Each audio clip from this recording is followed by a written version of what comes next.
Dubai में 8 जनवरी 2025 को India और तालिबान के बीच एक बहुत इंपॉर्टेंट मीटिंग हुई। यह मीटिंग 2021 में काबुल में तालिबान के वापस आने के बाद दोनों साइड्स के बीच पहली पब्लिकली एक्नॉलेज्ड हाई लेवल बातचीत थी। इंडिया की तरफ से फॉरेन सेक्रेटरी विक्रम मिश्री थे, जबकि अफगानिस्तान के एक्टिंग फॉरेन मिनिस्टर मौलवी आमिर खान मुत्तकी ने तालिबान को रिप्रेजेंट किया। यह मीटिंग तालिबान रेजीम के प्रति इंडिया के अप्रोच में एक पोटेंशियल शिफ्ट को दर्शाती है। दुबई टॉक्स अफगानिस्तान के साथ इंडिया के कंटिन्यूअस एंगेजमेंट का हिस्सा है। इंडिया ने ऑफिशियली तालिबान गवर्नमेंट को रिकॉग्नाइज नहीं किया है। हावेवर, ये बातचीत अफगानिस्तान के करंट रूलर्स के साथ एंगेज करने की इंडिया की विलिंगनेस दिखाती है। मीटिंग में सिक्योरिटी, ट्रेड और ह्यूमैनिटेरियन एड जैसे कई इंपॉर्टेंट इश्यूज पर बात हुई।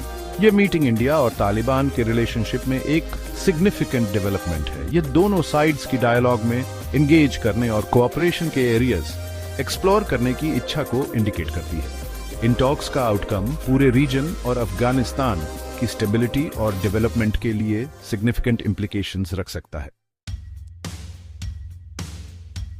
इंडिया और अफगानिस्तान का एक लंबा और रिच हिस्ट्री रहा है। दोनों कंट्रीज सेंचुरी से कल्चर, ट्रेड और पीपल टू पीपल कॉन्टैक्ट से जुड़े हुए हैं। यह शेयर्ड हेरिटेज एक स्टेबल और प्रॉस्परस अफगानिस्तान में इंडिया के एंड्यूरिंग इंटरेस्ट का फाउंडेशन बनाता है।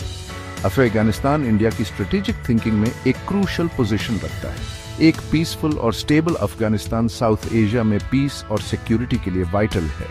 इंडिया ने हमेशा एक अफगान लेड और अफगान ओन्ड पीस प्रोसेस को सपोर्ट किया है। यह कमिटमेंट अफगानिस्तान की सॉवरेंटी और अपने फ्यूचर को खुद डिटरमिन करने की उसकी कैपेसिटी में इंडिया के बिलीफ को अंडरस्कोर करता है। इंडिया सालों से अफगानिस्तान के डेवलपमेंट का एक स्टेडफास्ट सपोर्टर रहा है। न्यू दिल्ली ने अफगानिस्तान के वेरियस सेक्टर्स में सब्सटैंशियल कंट्रीब्यूशंस किए हैं। इनमें सोशल, इकोनॉमिक, इंफ्रास्ट्रक्चर और ह्यूमन रिसोर्स डेवलपमेंट शामिल है। 2011 में साइन की गई स्ट्रेटेजिक पार्टनरशिप एग्रीमेंट ने इस कमिटमेंट को और मजबूत किया। इंडिया अफगानिस्तान को ह्यूमैनिटेरियन असिस्टेंस प्रोवाइड करता रहा है। अफगानिस्तान में रीसेंट ह्यूमैनिटेरियन क्राइसिस को देखते हुए यह असिस्टेंस रीसेंट ईयर्स में पार्टिकुलरली क्रूशल रही है। इंडिया ने व्हीट, मेडिसिन्स और विंटर क्लोथिंग जैसी एसेंशियल सप्लाईज प्रोवाइड की है। इसने अर्थक्वेक रिलीफ और रेफ्यूजी रिहेबिलिटेशन के लिए भी सपोर्ट एक्सटेंड किया है। अफगानिस्तान को इंडिया की ह्यूमैनिटेरियन एड अफगान लोगों की वेल बीइंग के प्रति उसके कमिटमेंट को रिफ्लेक्ट करती है। यह असिस्टेंस इमीडिएट रिलीफ से आगे जाती है और लॉन्ग टर्म रेजिलियंस और सेल्फ रिलायंस बिल्ड करने का एम रखती है। इंडिया ने अफगानिस्तान में हेल्थ केयर को सपोर्ट करने में भी वाइटल रोल निभाया है। इसमें पोलियो और कोविड-19 वैक्सीन्स की मिलियंस ऑफ डोसेस प्रोवाइड करना शामिल है। इसके अलावा इंडिया ने ड्रग डी एडिक्शन प्रोग्राम्स को सपोर्ट किया है और सैनिटेशन किट्स प्रोवाइड किए हैं।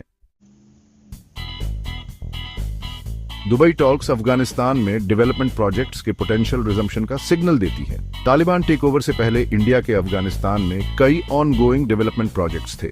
गवर्नमेंट चेंज होने के बाद वेरियस सेक्टर्स में पहले ये प्रोजेक्ट्स हॉल्ट हो गए थे। इन प्रोजेक्ट्स में री एंगेज करने की इंडिया की विलिंगनेस अफगानिस्तान के डेवलपमेंट के प्रति लॉन्ग टर्म कमिटमेंट को डेमोन्स्ट्रेट करती है।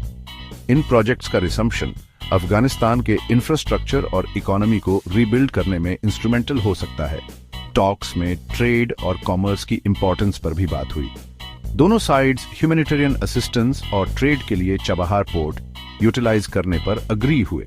ईरान में इंडिया द्वारा डेवलप किया गया यह पोर्ट लैंडलॉक्ड अफगानिस्तान को ग्लोबल मार्केट्स तक पहुंचने के लिए एक ऑल्टरनेटिव रूट प्रोवाइड करता है।